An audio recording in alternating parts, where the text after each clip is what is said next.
श्रेष्ठ और सब त्योहारों से पवित्र है। परम पूज्य बाबा साहब का जन्म 1890 में 14 अप्रैल को हुआ था और बड़े संकट के समय हुआ था। उस समय बाबा साहब का जन्म हुआ और इस धरती पर अवतार लिए जब इन शूद्र समाजों के पीछे इतना घनघोर अत्याचार और अंधेरे में पड़े थे, उनको राह तक दिखाई नहीं दे रहा था, इतने अंधकार में पड़े थे। उस समय ऊपर वाला ने कृपा करके बाबा साहब के नाम से माहू में जन्म लिए और देश के लिए उन्होंने क्या क्या किया ये तो कहा नहीं जा सकता, ना तो इतिहास में लिखा जा सकता है।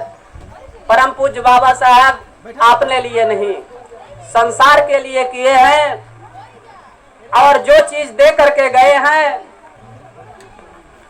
वो चीज कोई भगवान तक नहीं दिया। गरीबों के मसीहा और भारत रत्न की उपाधि प्राप्त करने के लिए बाबा साहब ने इतनी प्रयत्न और घनघोर लड़ाई लड़ा है जो कि आज का मानव शिक्षित होने पर भी नहीं लड़ सकता। परम पूज्य बाबा साहब भीमराव अम्बेडकर ने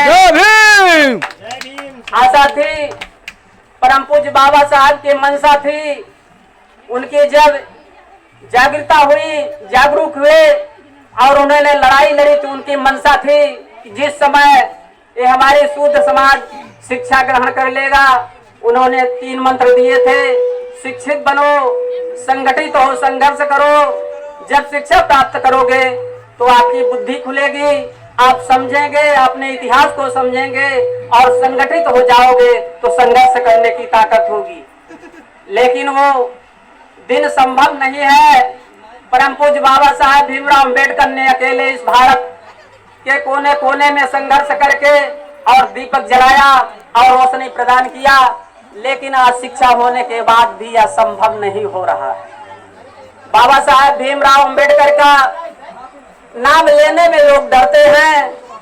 वही है, कहावत कहा गया है कि बाप की पूजा ना करके दूसरे की बाप की पूजा करते हैं, लेकिन बाबा साहब की वो मंशा पूरी नहीं हो पा रही है। हम लोग इकट्ठा होकर के जयंती ही मना लेने से उनकी मंशा और भावना, मिशन जो छोड़कर गए हैं वो मिशन पूरा होने वाला नहीं है। बाबा साहब ने कहे थे कि जयंती मना लेने से नहीं होगा, जिस दिन तुम अपने आप पैर में खड़ा हो जाओगे, एक एक इंसान अपने पैर में खड़ा होगा और समझेगा, मानव जाति को समझेगा, उस दिन हमारी मंशा पूरी होगी और मेरा आत्मसम्मान हमको मिलेगा। पर वो संभव नहीं है।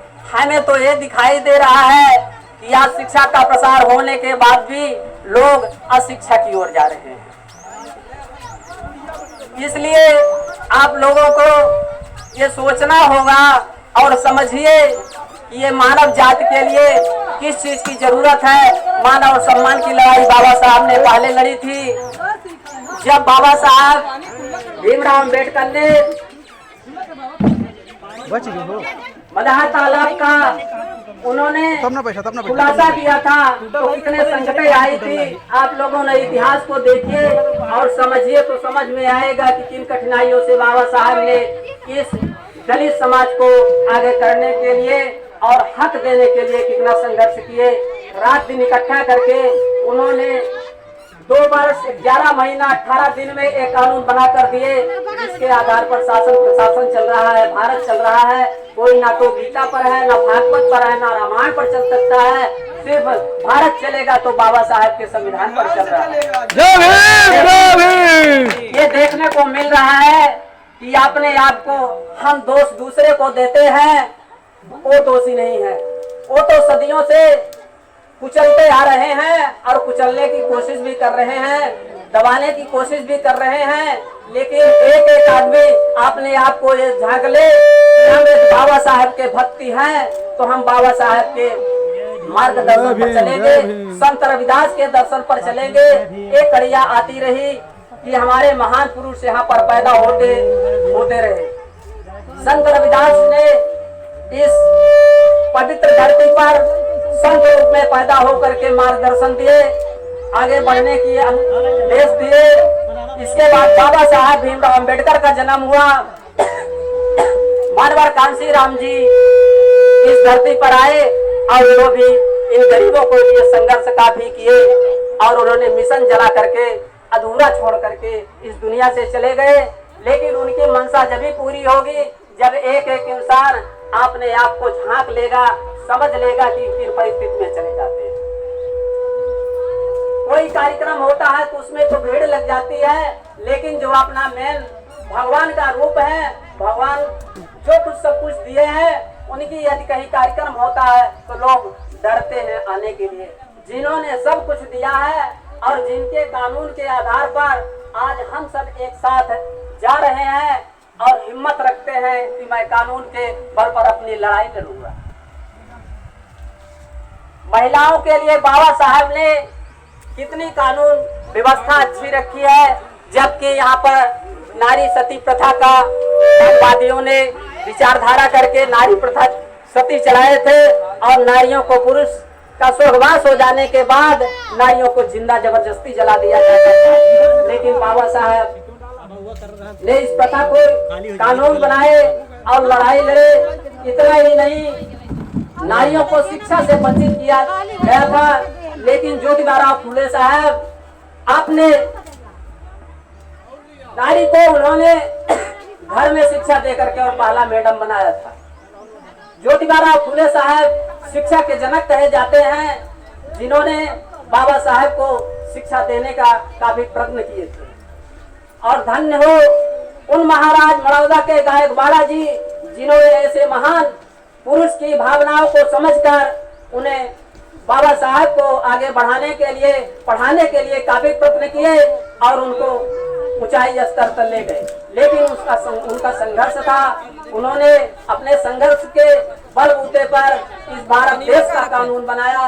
लेकिन आज शिक्षा लेने के बाद भी जनता पीछे की ओर जा रही है, अपनी भावनाओं को नहीं समझ पाती है कि सबसे बड़े भगवान तो वही है जिन्होंने मानव सम्मान, मनुष्य को मनुष्य समझा और उन्होंने कानून बनाया। हम तो मंदिर और मस्जिदों की झगड़ा करते हैं। मंदिर मस्जिद का झगड़ा न करने से कुछ नहीं होगा, ना मिलने वाला है।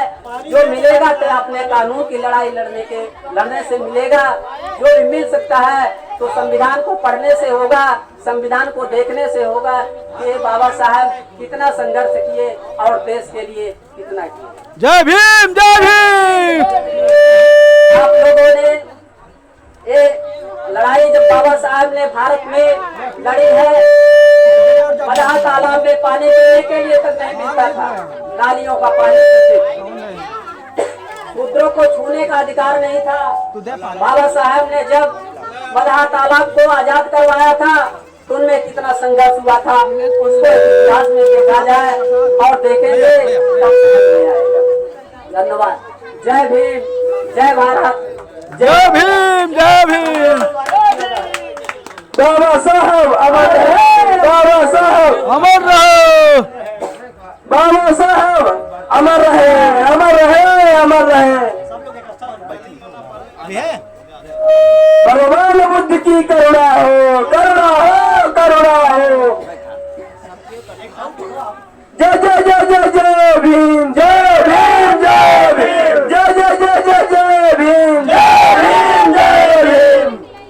भगवान बुद्ध की करुणा हो, करुणा हो, करुणा हो। भगवान बुद्ध की करुणा हो, करुणा हो, करुणा हो।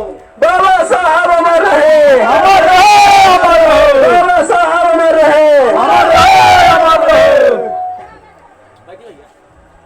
धन्यवाद साथियों।